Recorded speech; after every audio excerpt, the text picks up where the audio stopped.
Bonjour chers logisticiens et logisticiennes et bienvenue dans cette nouvelle vidéo sur les Incoterms. Aujourd'hui nous allons voir le premier Incoterm de la famille D qui est le DES, Delivered X Ship, ou en français rendu sur le navire. On va commencer par un petit aperçu sur le DES avant de l'expliquer.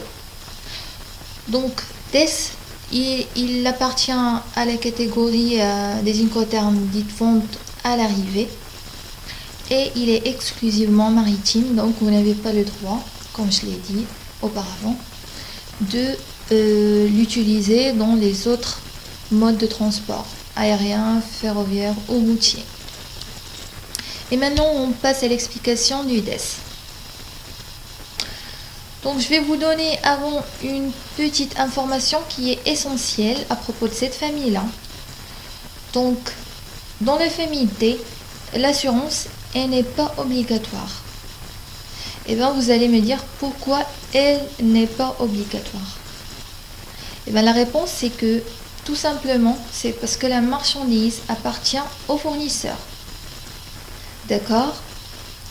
Puisque le fournisseur, c'est lui qui va faire le transport principal et le client a acheté en famille D et non pas en famille C, donc il est libre. Si le fournisseur il veut l'assurer, c'est bon. S'il ne veut pas l'assurer, donc tant pis pour lui. Donc pour faire simple, si quelque chose arrive à la marchandise durant le transport, le client ne va pas payer le client. Le client ne va pas payer le fournisseur. Si le fournisseur a assuré sa marchandise, il va être remboursé par la compagnie de l'assurance. Sinon, s'il ne l'a pas assuré, alors il ne va pas être remboursé, car en tout cas, c'est sa propre marchandise. J'espère que vous avez bien compris ça. Alors, le DES, c'est photocopie de CFR. Et vous allez trouver dans la description du vidéo le link pour CFR. Donc, on s'arrête toujours au transport, soit au CFR, soit au DES. On s'arrête au transport principal. Donc, quand le navire accoste, c'est fini le rôle de fournisseur. D'accord ? On passe maintenant à la différence, ou bien la seule différence entre le DES et le CFR, c'est au niveau de la responsabilité. Si la marchandise arrive endommagée dans le CFR, le client est obligé de payer le fournisseur. D'accord ? Dans le CFR, le client est obligé de payer le fournisseur. Mais dans le DES, si la marchandise est arrivée endommagée, le client ne va pas payer le fournisseur et il a le droit. D'accord? Donc pour illustrer tout ça, dans CFR, le fournisseur fait le transport et le paye, mais il n'est pas responsable. D'accord?